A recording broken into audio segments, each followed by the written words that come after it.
Hello dear students, तो कैसे हैं आप सब। स्वागत है आपका हमारे यूट्यूब चैनल जिसका नाम है LWM क्लासेस। और आज का लेक्चर जो है वो क्लास 12th वाले बच्चों के लिए है। Chapter first that is relation and function. ठीक है बेटा, तो आज इस चैप्टर पर बात करेंगे। आपने ये चैप्टर 11th में भी पढ़ा है, थोड़ी सी अपर लेवल की चीज है उसी चैप्टर से रिलेटेड इसमें। ठीक है, तो बिना देरी किए चैप्टर को स्टार्ट करते हैं। तो चैप्टर का जो सबसे फर्स्ट पॉइंट है that is your Cartesian product. ठीक है, क्या होता है the Cartesian product of two sets A comma B. ठीक है, दो सेट्स होते हैं, वो सेट सिमिलर भी हो सकता है, ए और ए सेट भी हो सकता है। इस non empty set of all ordered pair A comma B where small a belongs to A and B belongs to B, this is denoted by A into B। यानी कार्टेशियन प्रोडक्ट को कैसे denote करेंगे, A into B।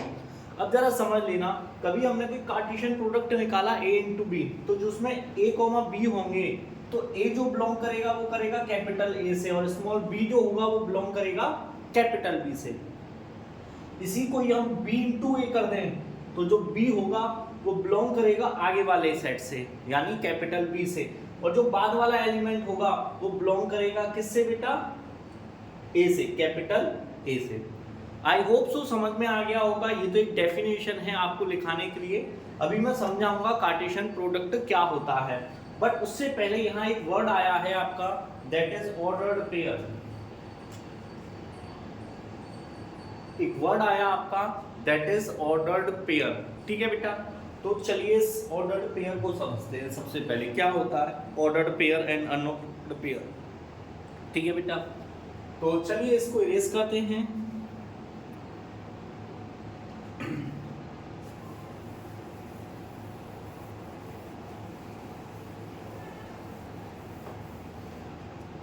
अब बेटा जरा समझना, मुझे एक इक्वेशन गिवन है x square minus 4 is equal to 0। यहाँ से मैं x की वैल्यूज निकालूंगा तो मैं इसको लिख सकता हूँ x minus 2 and x plus 2 is equal to 0। तो मेरे पास x की दो वैल्यू आई, एक आई माइनस 2 और दूसरी आई प्लस 2। ठीक है बेटा, क्या निकल के आई वैल्यूज, दो वैल्यूज आई। ठीक है, एक प्लस 2 और एक माइनस 2। ठीक है ना, ये वाली वैल्यूज, ये दोनों ही वैल्यूज किसकी हैं, x की हैं। अब जरा मैं आपको एक और चीज समझाता हूं। ठीक है, मैंने लिया यहाँ पर 4, ये होगा कोई पॉइंट ले लिया 0,4, एक पॉइंट लिया यहाँ पर, ये क्या होगा 4,0। ठीक है, और एक पॉइंट और लिया मैंने दैट इज 4,4। ठीक है, तो देखिए अब जरा समझना, और यहाँ सपोज दैट मैंने x की कोई वैल्यू रख दी, दो वैल्यू 4,4। समझना अब जरा मैं क्या समझाना चाहता हूँ। यहाँ ये दोनों वैल्यूज किसके लिए हैं, x के लिए हैं।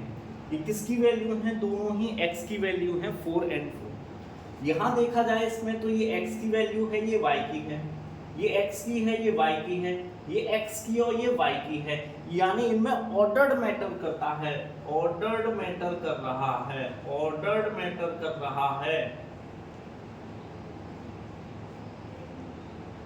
ठीक है, तो जहां ऑर्डर्ड मैटर करता है, जहां दो वैल्यूज हो, एक ही चीज की ना हो के अलग अलग होंगे, वो क्या कहलाया जाता है, हमारा ऑर्डर्ड पेयर। ठीक है ना, ये ऑर्डर्ड पेयर नहीं कहलाया जाएगा। क्यों, क्योंकि दोनों ही वैल्यू किसके लिए हैं, ये x के लिए हैं। ठीक है बेटा, आई होप समझ में आया होगा आप लोगों को। चलिए बेटा अब कार्टेशियन प्रोडक्ट करते हैं, सीखते हैं कार्टेशियन प्रोडक्ट कैसे किया जाता है। ठीक है, कोई एक सेट ले लिया मैंने A, जिसके एलिमेंट लिए मैंने 1, 2 एंड 3। अनदर सेट ले लिया B, जिसके एलिमेंट ले लिए मैंने A, B और C। ठीक है, ये मैंने दो सेट ले लिए। ठीक है, तो चलिए सबसे पहले हम निकालते हैं A into B, A Cartesian product B। तो देखिए 1 का A से 1, A 1, B 1, C। 1 का तीनों से हो गया। अब 2 का करेंगे 2, A 2, B 2, C। ऐसे ही 3 का 3, A 3, B एंड 3, C। ये कार्टेशियन प्रोडक्ट निकल के आ गया बेटा किसका, a इंटू बी का, ठीक है। चलिए अब देखते हैं b इंटू ए, b इंटू के क्या होगा। तो पहले a का 1 से होगा, a, 1, a, 2, a, 3। b का करेंगे b, 1, b, 2 and b, 3। Then c का करेंगे c, 1, c, 2 and c, 3। c, 1, c, 2, c, 3, ठीक है। अब आप एक बात बताइए बेटा, यहाँ देखकर एक बात देखिए, क्या यहाँ ये दोनों वैल्यूज इक्वल हैं, a into B and b into A equal है? नहीं, यहाँ 1, a है, यहाँ a, 1 है। तो इससे हमें कुछ पॉइंट्स क्लियर होते हैं कि a into B is not is equal to b into A, ठीक है, ये बराबर नहीं होता। अगर किसी केस में ये बराबर ही हुई है, if a इंटू बी बराबर है b इंटू ए, देन पता है क्या होगा, जो सेट A है वो सेट B के बराबर होगा, ठीक है। Number of element into A into B बराबर होगा number of element into B into A. ये कुछ पॉइंट्स हैं बेटा, इनको याद रखना, ठीक है ना। यानी कि पहली बात तो A और B बराबर नहीं होती हैं, A into B is not is equal to B into A, ठीक है। हमने यहाँ करके दिखा दिया क्यों बराबर नहीं थे। अगर ये किसी केस में बराबर भी हो जाते हैं तो इसका मतलब क्या है, सेट A और सेट B जो हैं वो आपस में इक्वल हैं, एक जैसे सेट हैं दोनों ही क्या हो सकते हैं, मैं B की जगह 1, 2, 3 लिख दूंगा तो दोनों ही सेम हो जाएंगे। वो कब होगा, जब A बराबर होगा B के। हाँ, but number of A into B, number of element is equal to n into A into B बराबर होता है number of element into B into A. अच्छा, नंबर ऑफ एलिमेंट कैसे निकालते हैं, चलिए यहाँ एक पॉइंट और लिख देते हैं। Number of element in a into B is equal to होता है N A into N B, ठीक है। जैसे कि देखिए यहाँ इसमें देखते हैं तो a में कितने एलिमेंट है, मेरे पास 3 हैं, ठीक है ना। b में कितने एलिमेंट हैं, 3 हैं, तो मेरे पास टोटल कितने एलिमेंट हो गए, 9। अब काउंट करते हैं, क्या है 9 है, 1 2 3 4 5 6 7 8 9, यस, ठीक है। तो याद रखना number of element a into B बराबर होता है number of element into B into A में, ठीक है। Number of element a into B निकालने होंगे तो कैसे, number of element into a is equal to number of element into B, ठीक है। अब थोड़ा सा इसी पॉइंट्स पे थोड़ा सा आगे डिस्कस करते हैं, इसको इरेज करते हैं।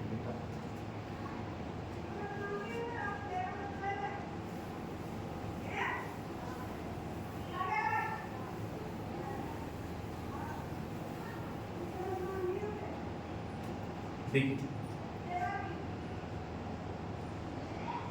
नंबर ऑफ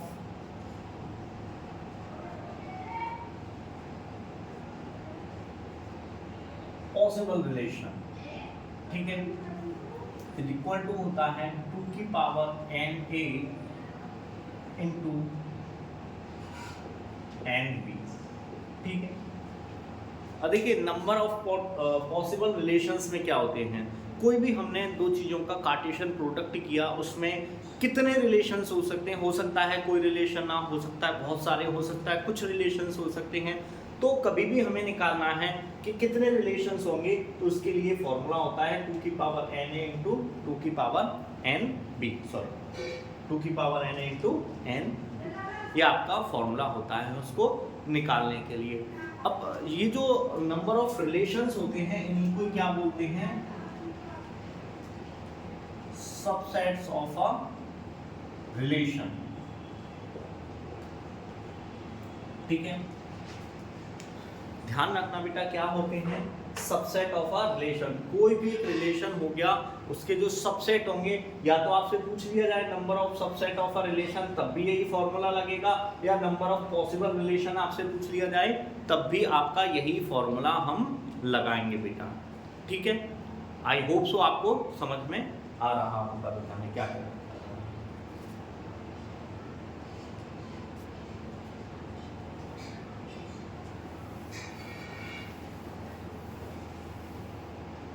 चलिए अब नेक्स्ट जो टॉपिक है वो है हमारा टाइप ऑफ रिलेशन। ठीक है, तो मैं यहाँ लिख देता हूँ एक बार कौन कौन से होते हैं। एक होता है आपका एम्प्टी रिलेशन,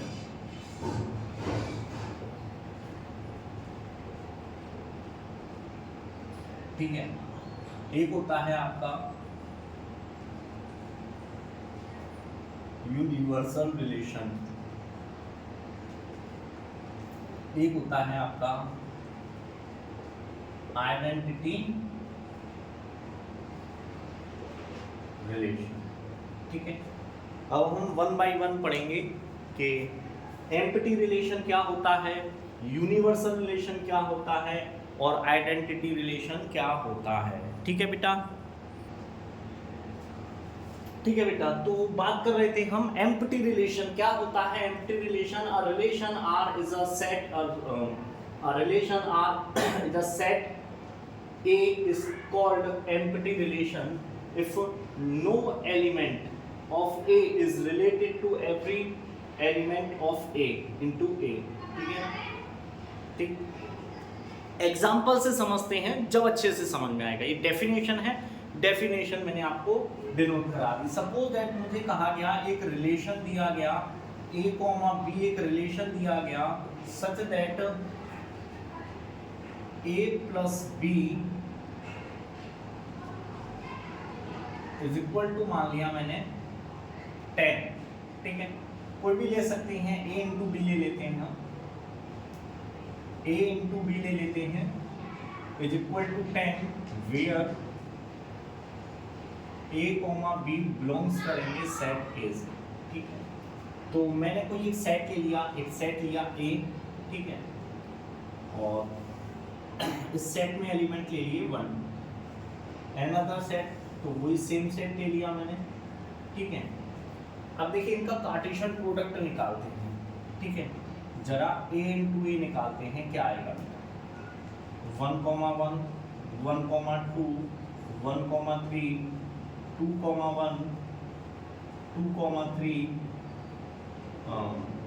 2, 2 आएगा, 2, 3, 3, 1, 3, 2 एंड 3, 3।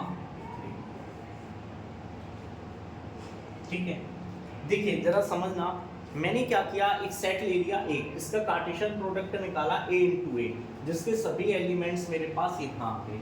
अब आप देखिए क्या इसमें कोई भी A, B ऐसा है जिनका इनटू करने पर 10 आता हो।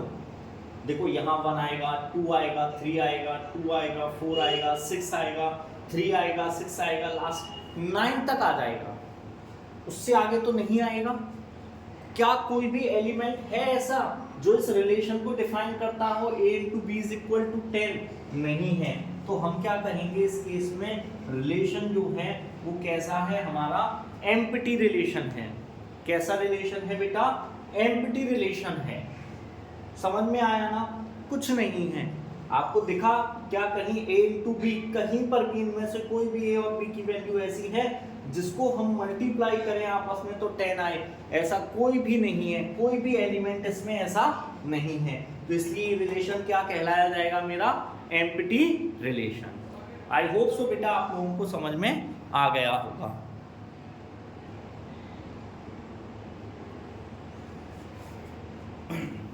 ठीक है बेटा, नेक्स्ट जो है वो है आपका यूनिवर्सल रिलेशन। यूनिवर्सल रिलेशन क्या होता है, a relation R in a set A is called universal relation if each element of A is related to every element of A।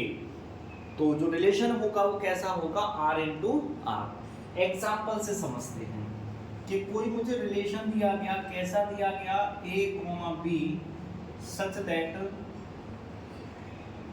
A minus B is an integer and A, B belongs to A।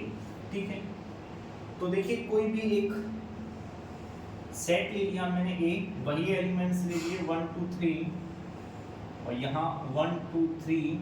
ठीक है, मैंने यहाँ निकाला a into ए, क्या होगा 1,1 1,2 1,3 2,1 2,2 2,3 3,1 3,2 and 3,3। ठीक है, समझना बेटा जरा, मैंने एक रिलेशन दिया कैसा कि a, b such that a minus b is an integer, यानी a में से b को माइनस करें तो क्या आना चाहिए, एक इंटीजर आना चाहिए, एंड a और b दोनों बिलोंग्स करने चाहिए किससे, सेट a से, यानी यहीं से ही। ठीक है, क्योंकि ये एक ही सेट का मैंने कार्टेशियन प्रोडक्ट किया है, सेम सेट का। ठीक है बेटा, चलिए तो अब समझते हैं। देखिए कोई भी वैल्यूज ले लीजिए, मैं 1 माइनस 1 करूंगा 0 आएगा, 1 माइनस 2 करूंगा -1 आएगा, 1 माइनस 3 करूंगा -2 आएगा। ठीक है, 2 माइनस 1 करूंगा 1 आएगा, 2 माइनस 2 करूंगा 0 आएगा, 2 माइनस 3 करूंगा -1 आएगा, 3 माइनस 1 करूंगा 2 आएगा, 3 माइनस 2 करूंगा 1 आएगा, 3 माइनस 3 करूंगा क्या आएगा, 0 आएगा। तो देखिए मैंने हर केस में ले लिया, यहाँ कहा गया यूनिवर्सल है ना, ईच एलिमेंट ऑफ, सारे के सारे एलिमेंट्स बिलोंग करेंगे। यूनिवर्सल में क्या कहा गया है, कोई किसी को भी उठा लो, कोई भी एलिमेंट्स को उठा लो, इसमें से कहीं से भी वो इस रिलेशन से बिलोंग करेगा। तो आप देखिए 0 एक इंटीजर है, -1 इंटीजर है, -2 इंटीजर है, यहाँ 1 इंटीजर है, 0 इंटीजर है, -1 इंटीजर है, 2 भी है, 1 भी है, 0 भी है, तो यानी सारे के सारे एलिमेंट से ही बिलोंग करता है। तो ऐसे रिलेशन को क्या कहते हैं बेटा, यूनिवर्सल रिलेशन। ऐसे रिलेशन को क्या कहा जाता है, यूनिवर्सल रिलेशन। ठीक है ना, आई होप सो समझ में आ गया होगा बेटा आप लोगों के। कोई बहुत बड़ा नहीं है ऐसा कि हमें बहुत बड़े उसमें जाना पड़े, छोटे से पार्ट्स में हमें इसको सॉल्व कर लेना है, समझ लेना है। ठीक है ना, तो ये समझ में आ गया होगा बेटा आप लोगों को कि क्या होता है आपका यूनिवर्सल रिलेशन। ठीक है, चलिए इसको इरेज करते हैं।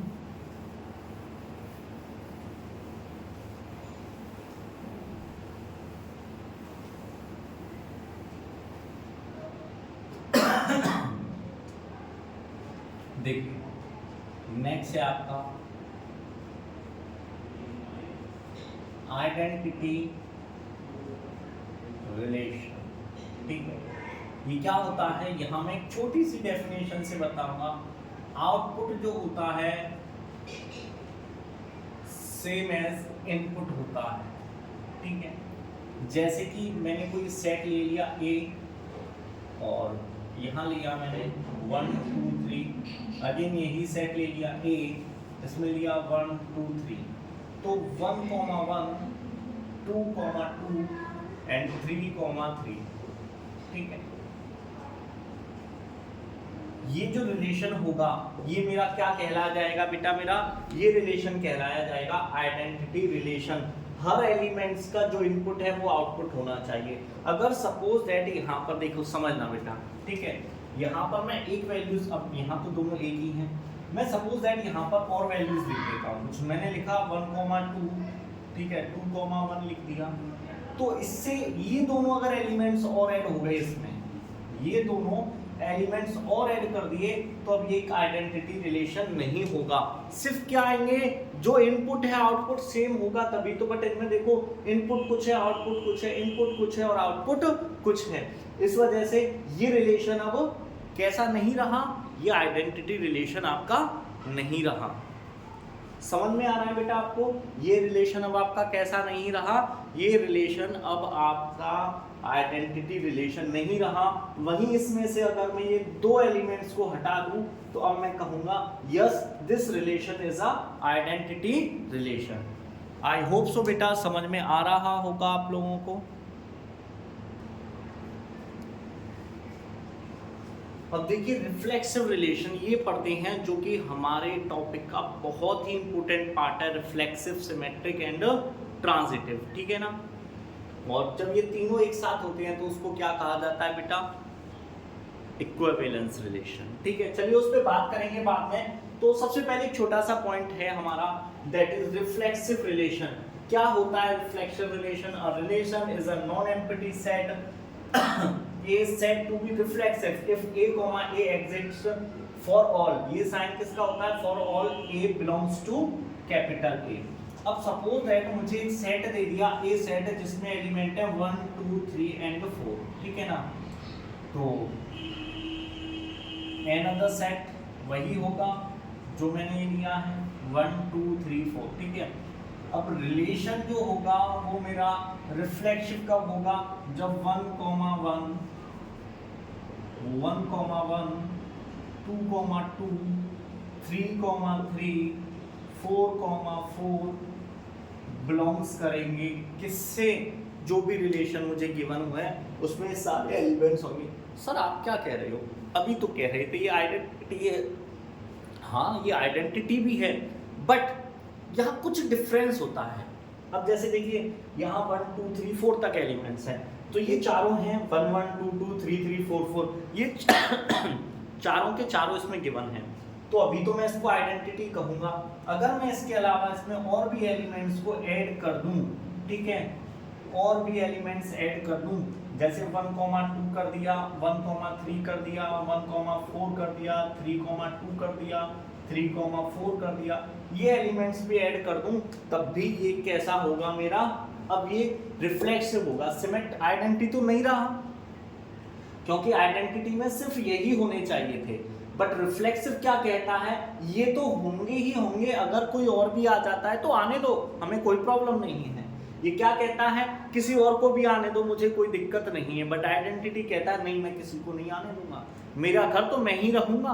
बट रिफ्लेक्सिव क्या कहता है? नहीं ये तो चलो मेरे घर के सदस्य हो गए, ये बाहर के लोग हैं, इनको भी अपने घर में जगह दे देते हैं, थोड़ा सा भलाई का काम कर देते हैं। तो उसने यही किया। रिफ्लेक्सिव में पता है क्या हो जाएगा कि जो आपके A, A हैं या 1 2 3 4 थे, तो ये बिलोंग्स कर रहे थे, तो ये ठीक है। अब ये कैसा हो जाएगा? रिफ्लेक्सिव। अब सपोज दैट, समझना बेटा जरा, मैं इसी रिलेशन को थोड़ा सा और ऐसे लिख दूं 1, 1 2, 2 3, 3 4, 2 3, 2 1, 2, ये एलिमेंट्स लिख दिए। अब मैं इसको रिफ्लेक्सिव बिल्कुल भी नहीं कह सकता। क्यों नहीं कह सकता? क्योंकि देखिए यहाँ पर 4, 4 यहाँ पर है, यहाँ बिलोंग नहीं किया, तो यानी जितने एलिमेंट्स यहाँ पर हैं, जो भी हैं, उसका भी होना चाहिए। तो 4, 4 तो यहाँ है ही नहीं। जब 4, 4 यहाँ एडजस्ट नहीं करता है, तो बेटा ये जो रिलेशन होगा आपका, वो कैसा रिलेशन हो जाएगा? 4, 4 यहाँ एग्जिस्ट नहीं कर रहा है, तो एक रिफ्लेक्सिव रिलेशन नहीं होगा। आई होप सो आप लोगों को बेटा समझ में आ गया होगा मैं क्या कहना चाहता हूँ, ठीक है।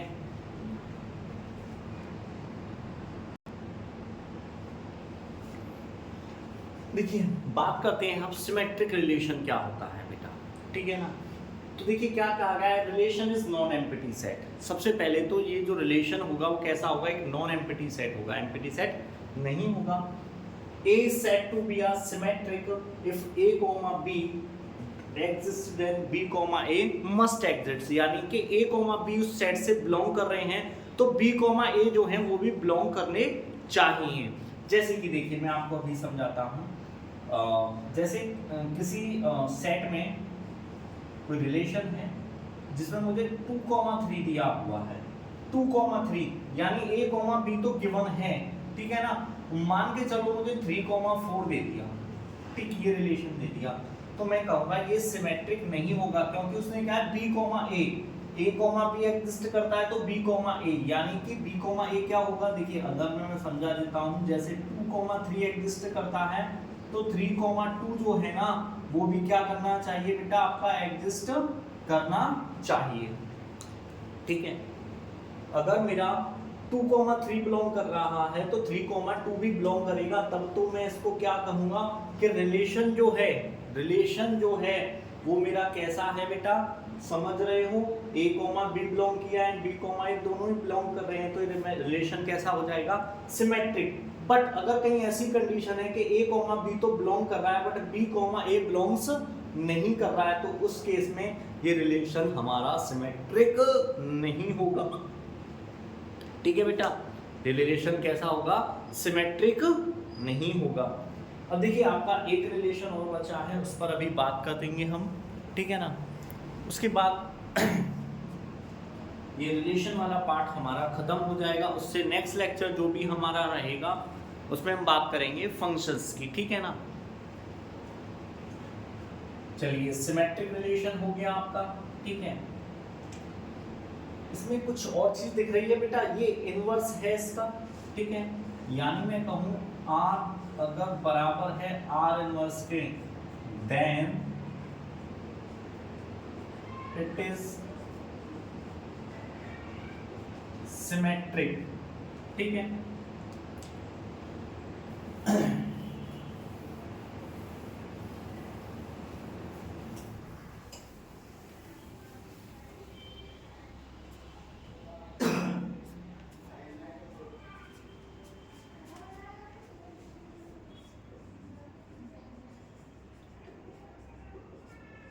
ट्रांजिटिव रिलेशन क्या होता है? ट्रांजिटिव रिलेशन देखिए क्वेश्चन में मैं आपको थोड़ा सा समझा देता हूं कि ए कॉमा बी बिलोंग्स करता है and B comma C belongs करता है, ठीक है। मान के चलो ए कॉमा बी बिलोंग करता है किसी रिलेशन से एंड बी कॉमा सी ये भी बिलोंग करता है किसी रिलेशन से, देन इफ यहां लिख देते हैं ए कॉमा सी मस्ट एक्स, ठीक है। या सिर्फ मेरा ए कॉमा बी ही बिलोंग करना चाहिए, इस केस में भी ये ट्रांजिटिव होगा और इस केस में भी सिर्फ A comma B, B comma A B comma C नहीं होना चाहिए। जैसे कि देखिए बात करते हैं कोई भी चीज है बेटा, अगर हम उसको जितना ज्यादा एग्जांपल्स को लेके समझेंगे उतना ज्यादा हमारे वो समझ में आएगा, ठीक है ना। तो एग्जांपल से समझते हैं। देखिए मैंने एक रिलेशन लिया, मैंने इसमें कुछ पॉइंट्स रखे, मैंने रखा कि 1,2 बिलोंग करता है, 2,3 बिलोंग कर रहा है, ठीक है। इस रिलेशन में 1,2 है यानी a कॉमा b है और b कॉमा c है। अब क्या होना चाहिए? a कॉमा c और होना चाहिए। a कॉमा c का मतलब हो गया 1,3 होना चाहिए। अगर ये चीजें हैं 1,2 है 2,3 है देन 1,3 भी है, तो मैं कहूंगा ये रिलेशन कैसा है? ट्रांजिटिव है, ठीक है। और कहीं ऐसा आ जाए कि 1,2 है 2,3 है, ठीक है, और मान के चलो यहां दे दिया 1,4, ठीक है, तो इस केस में ट्रांजिटिव नहीं होगा। क्यों नहीं होगा? क्योंकि 1,2 ने बिलोंग किया 2,3 यानी a, b और b, c बिलोंग किए, बट a, c बिलोंग नहीं किया, उसके 3 की जगह क्या आ गया 4। तो इस केस में बेटा जो होगा ये मेरा रिलेशन कैसा नहीं होगा? ये ट्रांजिटिव नहीं होगा। अब और भी केस समझ लेते हैं। सिर्फ मुझे कोई रिलेशन में ऐसे दे दिया जाए 2,3, सिर्फ ये दे दिया जाए, तो इस केस में भी कैसा होगा? मेरा ट्रांजिटिव होगा, ठीक है। या मुझे ऐसे दे दिया जाए 1,2 एंड 5,7, इस केस में भी ये कैसा होगा बेटा मेरा? इस केस में भी ये मेरा ट्रांजिटिव होगा। क्यों? क्योंकि देखिए a, b बिलोंग किया है, इसको भी a, b समझ लीजिए, यहां पर भी a, b है, कहीं b, c आया, अगर सपोज दैट यही रिलेशन कुछ ऐसे हो जाए 1,2 हो जाए, ठीक है, 2,3 हो जाए, ठीक है, और 5,7 हो जाए, ठीक।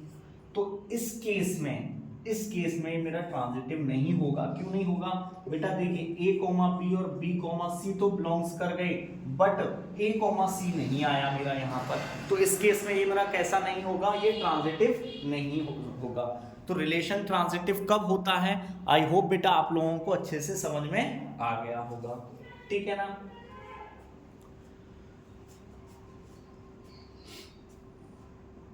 एक बात देख लीजिए, फिर भी किसी बच्चे को डाउट हो तो बेटा हम अगेन उस बच्चे को समझा देंगे, फिर से उसके लिए नया लेक्चर बनाएंगे, नो प्रॉब्लम एट ऑल।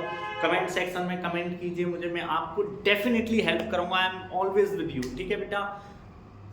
चलिए अब हो गया है वक्त चलने का, लाइट भी जा चुकी है, इन्वर्टर भी डाउन होने वाला है, थोड़ी लाइटिंग भी कम हो गई है, मुझे गर्मी भी लगने लग गई है, ठीक है। तो इस वजह से मिलेंगे बेटा नेक्स्ट लेक्चर में, उसमें हम बात करेंगे चैप्टर रिलेशन एंड फंक्शन की ही, बट जो टॉपिक होगा वो होगा हमारा टाइप ऑफ फंक्शंस, ठीक है। 11th से थोड़े डिफरेंट टाइप के फंक्शंस के बारे में हम पढ़ेंगे, यहाँ पर क्या होते हैं, ठीक है ना बेटा। चलिए तब तक के लिए आप लोग आराम कीजिए, ठीक है। आराम नहीं करना, मजाक कर रहा हूँ बेटा, आराम मत करना, पढ़ाई करनी है, ठीक है ना बेटा। चलिए आप लोगों को वीडियो पसंद आई तो बेटा वीडियो को लाइक कीजिए, चैनल को सब्सक्राइब कीजिए और अपने दोस्तों के साथ ज़्यादा से ज़्यादा शेयर कीजिए। Have a nice day.